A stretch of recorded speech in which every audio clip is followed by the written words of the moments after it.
Hi friends, எல்லாம் எப்படி இருக்கீங்க? இன்றைக்கி நம்ம ஒரு இனிப்பான வீடியோ தான் பார்க்க போகிறோம். அதை யார் தராங்கன்றதை வீடியோக்குள்ளே போய் பார்ப்போம் வாங்க.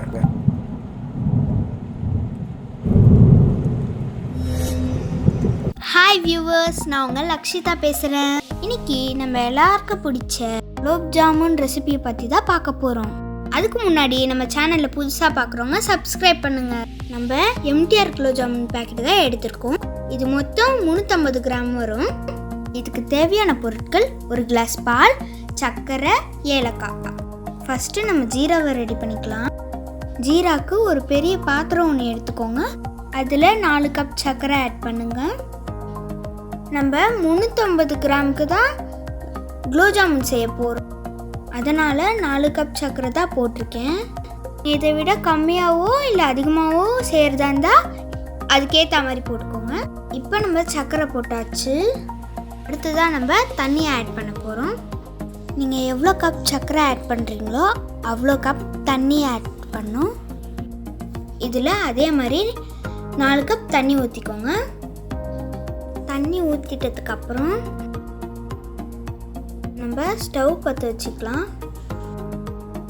தண்ணியை நல்லா கொதிக்க வைப்போம்.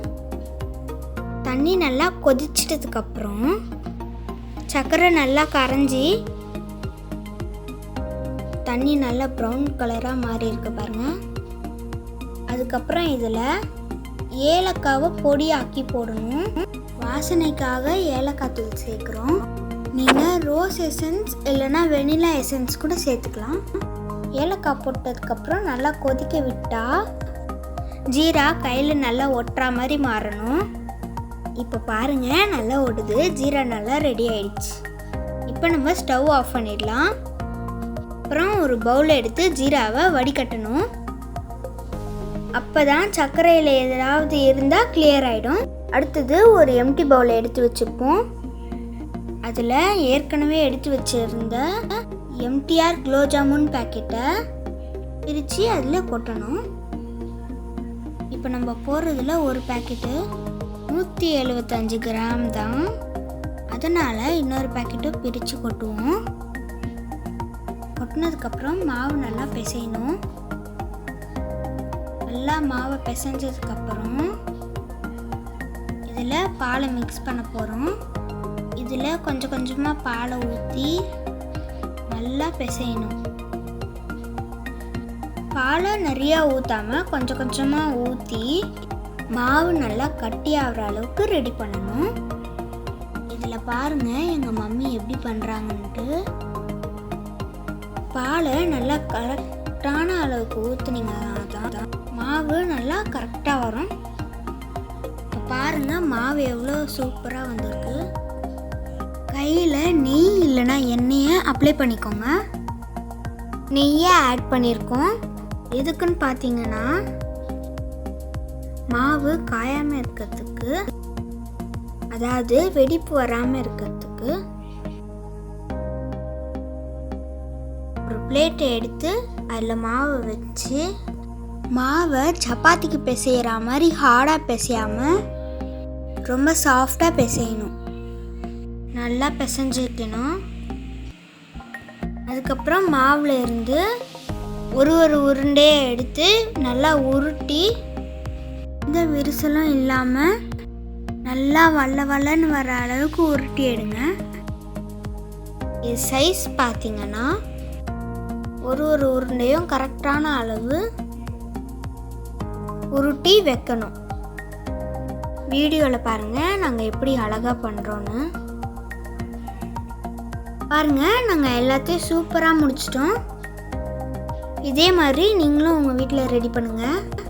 அடுத்து நம்ம ஸ்டவ் பற்ற வச்சுக்கலாம். மேலே ஒரு பாத்திரத்தை வச்சுக்கலாம்.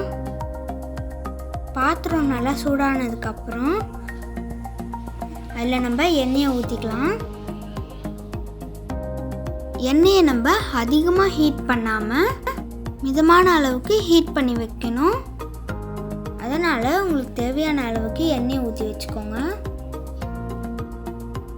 ஊற்றி வச்சு இந்த குலாப் ஜாமுனை போட போகிறோம். இப்போ நம்ம ஒரு உருண்டையாக போட போகிறோம். நம்ம ஸ்டவ்வை லோ ஃப்ளேமில் வச்சு தான் உருண்டையை போடணும்.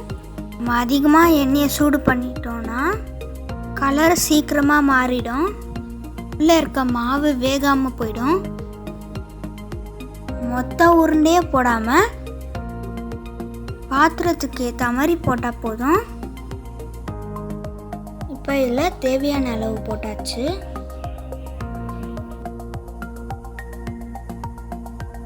நல்லா கொதிக்கட்டும். அதனால கேர்ஃபுல்லாக பார்த்து போடுங்க. எல்லா சைடும் வேகிற மாதிரி மெல்லமாக தள்ளி விடணும். லைட்டாக எல்லா பக்கமும் ரொட்டேட் பண்ணி விடுங்க. அப்போ தான் எல்லா பக்கமும் வேகும். நம்ம வலுன்னு உருட்டினா தான் இந்த அளவுக்கு வரும், இல்லைன்னா கிராக் விட ஆரம்பிச்சிடும் சைட்லலாம். பாருங்கள் இப்போ எவ்வளோ பொன்னிறமாக மாறுதுன்னு. இப்போ பாருங்கள் குலோப் ஜாமுன் நல்லா ஃப்ரை ஆகிடுச்சு. இதை எடுத்து நம்ம ஜீராவில் போட்டு ஊற வைப்போம். குலோப் ஜாம் சீராவில் குறைஞ்சது 1 மணி நேரம் இல்லைன்னா 1 மணி நேரம் ஊற வைக்கணும்.